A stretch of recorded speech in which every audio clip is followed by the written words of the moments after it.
Well, this is going to be the little adventure that we had repairing the RD. Saturday we were riding with Joe down to Oily Pipes, going to meet one of his other friends that we hadn't met yet, when unfortunately, maybe due to some aggressive riding, I don't know how aggressive we were, but we had a piston seizure. Now usually on an RD, any RD, it's common in racing, less common in street riding, but the good news is it's a relatively straightforward repair, and I thought I'd share it with some of the friends that have had this kind of thing happen. And if you've raced two strokes, you know this is what the plugs look like when the piston starts to melt. Sometimes you catch a seizure real early, sometimes you don't. This one we didn't catch. This one was really a scary one at a very high speed in the left lane, and luckily for us, we really didn't have any damage to the bike, or except for the seized piston. But anyway, we've done this before. We did it a year ago. We had a seizure on the other side, so, and this is what it looks like when they call it holing a piston. Again, you don't do this if you just go riding around like a gull wing, but obviously this is one of the downsides of, or one of the things that can happen, and does happen. I'm laughing about it now. I was crying when it happened. Actually, I hope it didn't ruin Joe's day too much either, but we managed to get through the day, and we managed to get the bike back home thanks to Luciano. And several other people offered to come rescue me as their rescue engine on Sodor. But nice thing about RDs, unlike any four-stroke, they come apart in a matter of 10-15 minutes. You've got the whole top end off the engine, half an hour at the most. Pretty straightforward stuff. There's nothing tricky about it. And even for somebody who doesn't like to do mechanical work, this is a good primer, a good job to start with. Now, a couple little tips that I found. The magnet to pull the head bolts out, because unless you have some fingers like Spider-Man, you can never get in and get that last bolt out in the corner bare-handed. The magnet works great. And we had these high compression heads on. That's probably what contributed to the seizure, but we never know, because the other piston, when I pulled the other side apart, it looked perfect.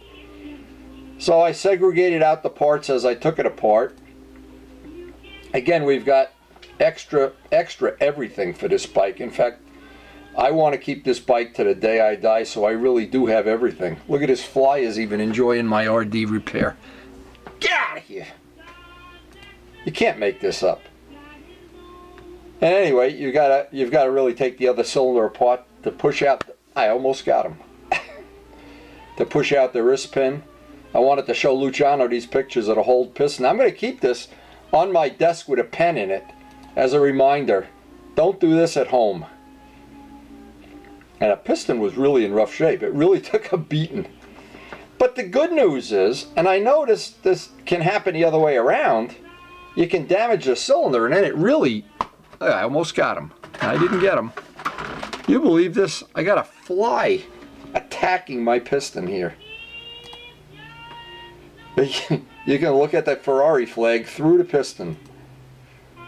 Anyway, now that one of the difficult parts of this is to clean out all the debris from the melted piston out of that side of the crankcase. Now, I found a way years ago that I used, and it worked fairly well.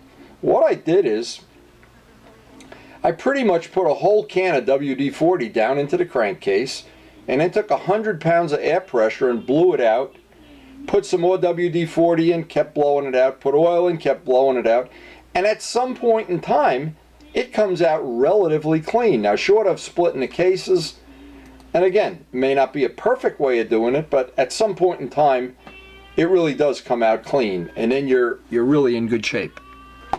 I missed him again. You believe this? This fly knows karate. But anyway, now it's a straightforward repair. I have plenty of factory gaskets. The problem is these old factory gaskets are 40 years old, and when I've tried to use them in the past, some of the time they're so dried out that they don't do the job that they're supposed to do. So that's kind of, well, kind of annoying anyway. Didn't get them that time either. but I will. You believe this? But anyway, something to cheer up a day that you, these pistons are about 90 bucks a piece, so the fact that I had some in stock made this a one-day repair, not a 5-day repair. Now the biggest trick that I learned in doing these over the years was muriatic acid. You can see all along the cylinder where the piston melts, it leaves deposits of aluminum. Now muriatic acid does nothing to steel, but it eats up aluminum. The problem is it stinks so bad you could die if you don't have good ventilation. So I always try to use 3 or 4 fans or whatever I can, or in some cases you have to do it outside. But you don't want to get any on your hands.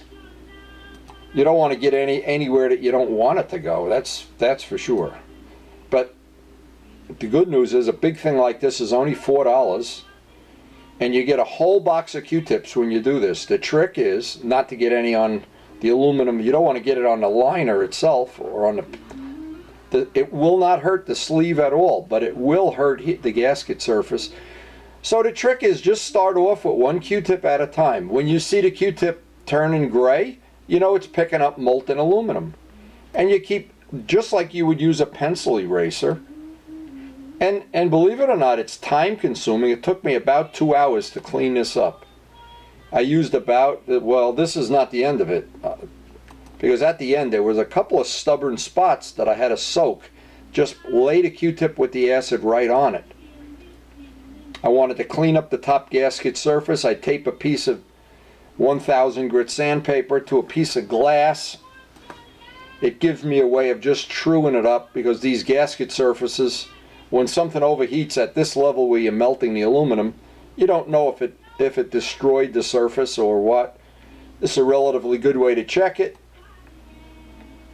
Now again, I don't like using 40-year-old gaskets, and obviously nobody makes new ones that I know of. So what happened is I buy this material at AutoZone, and I have my own little system. I have a cutting pad. Anybody that's a model airplane guy knows what a cutting pad is. It's a self-healing pad, and I can lay out. Now in this case I didn't have a full gasket to measure from, so I had to, as I start putting it together, I said, yeah, this sometimes you make more of a problem than you really have to. So I decided to remake my pattern. First thing is, I found this thing of bandage tape that was exactly the cylinder bore. Then I can press in these little holes and using a brand new number 11 blade, an X-Acto knife, I can trim in the holes. And this is just to make a pattern. Then I can transpose the pattern, a sharpened up piece of brass tubing to cut the holes. And that leaves a nice little piece in the gasket, especially when you do a side cover gasket or something, where you need to have, there's 10 or 15 holes. And a box of number 11 blades is a good thing to have in the shop anyway. It's just handy to have it. And a brand new blade and a self-healing pad, you can cut a lot of gaskets before that part becomes unusable, the blade gets dull. So I checked it on the pattern, and I checked it actually on the cylinder itself, because this actually is going to go on the base gasket. And I put grease, wheel bearing grease on both sides. What that does, it makes it that when you take the thing apart the next time, not that I'm going to seize this up again, but in case I seize it up again with aggressive riding, well, it'll just come apart a little bit easier. So now I know that part fits down there, and I'm not blocking up half of the transfer port or whatever. That's going to go on the case when I drop the cylinder out over the piston. Now another trick, old RD trick that works, I've used it for many times, is the gaskets, just anneal them. Clean them with Brillo or SOS pads. Get them nice and clean, it just gets off the debris. Then I can hang them from a wire and take a MAP gas torch on a wide flame and anneal them. Annealing them means just get them red hot and let them cool. Then that copper now, once you see this change, you know it's softening. That copper then, or brass, whatever this is, it becomes soft and pliable again. And it allows you to reuse the gasket over and over again. Then of course you have to clean up the residue. Now luckily I have this box of spare parts that the Luciano had given me in the past, and I looked around and I have some oversized pistons, but I found one that was a good fit. And lucky for me, this just was a lucky thing that I had this, because Luciano thought they were all oversized bore. There was a set of oversized bore, but there was a set of standards in there too. Look at this fly. I'm going to standardize him in 1 minute. So the next step is obviously to, you know, get everything, all the new parts. We have a new wrist pin, a new bearing. You don't use these, and I read the little correction, these are only for street bikes, and since we don't use this like a street bike, I'm thinking, well, I'm not going to use it. We use it kind of like a track bike on the street. I don't know, maybe that's not right. Now, this is one of the things that really is tricky on an RD, is to get these things in without dropping them all over the place. It really is tricky to do this. It's not as easy as you think it is. And once they're in, of course, the one that goes in when it's in the engine, that can be a little more fun than necessary.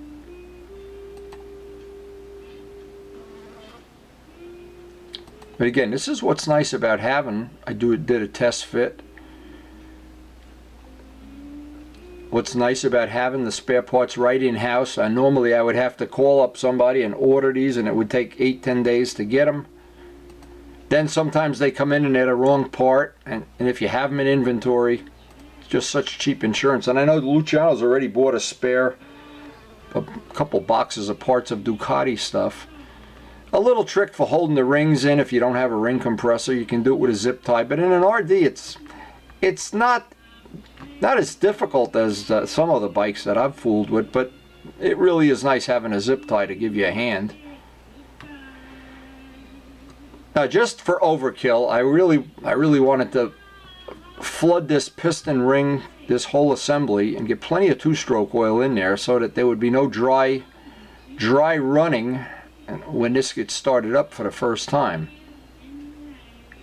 And I can see I got plenty of two-stroke oil in there. Even a fly is impressed with my technology here.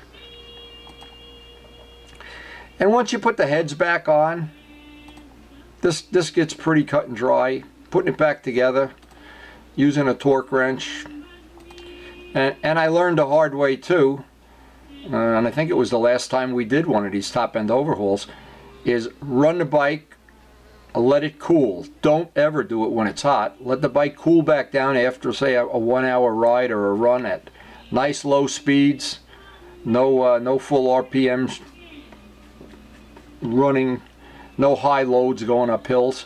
Get the rings to seat and then retorque the heads, and they're always a little off.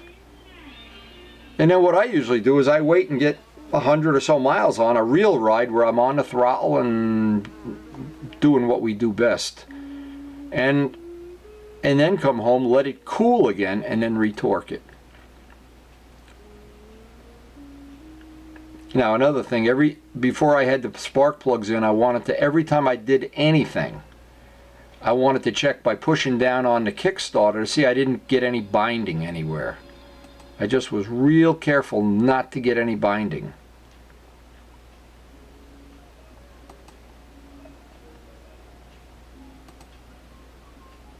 And once this is at this point, you can snap on the exhaust system. The heads are torqued down. Get the carbs, and I safety wire up the little oil lines. I get safetied on there. That's just a habit from the 70s when things like this used to pop off and ruin your whole day. Now, it's funny, is I was looking for a set of plugs. I didn't have any spare plugs, but I had them under the seat. I had a pair that, lucky for me, that you take. You never go for a ride on a two-stroke without a plug wrench and some spare plugs for obvious reasons. And I went through, now see, this is the thing, I have all these old gaskets, and the problem is anytime I've tried to use them, it's a 50-50 shot that they're dried out. I don't know why, that it's such a nuisance, but I always really, in my own thing, I would always rather have a nice, fresh, new material. I just sleep better at night.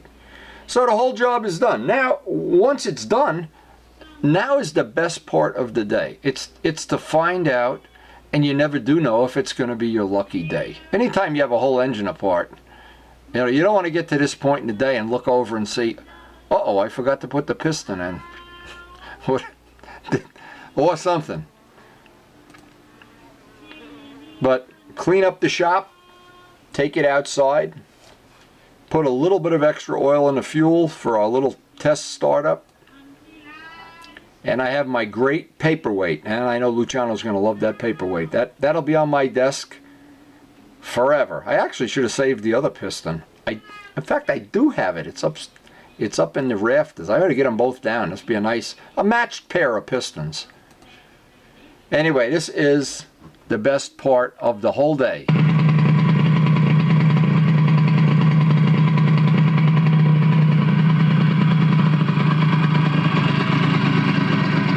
Now we got to break this new set of rings in, so I'm going to do what I do best. Go for a little test ride here. Now what an adventure this weekend was, but we're back. Joe, thanks for hanging tough with me. Luciano, thanks for picking me up. Thanks to all the people who offered to pick us up. Hey, we're back. Watch out, Bear Mountain, I'm coming to get you.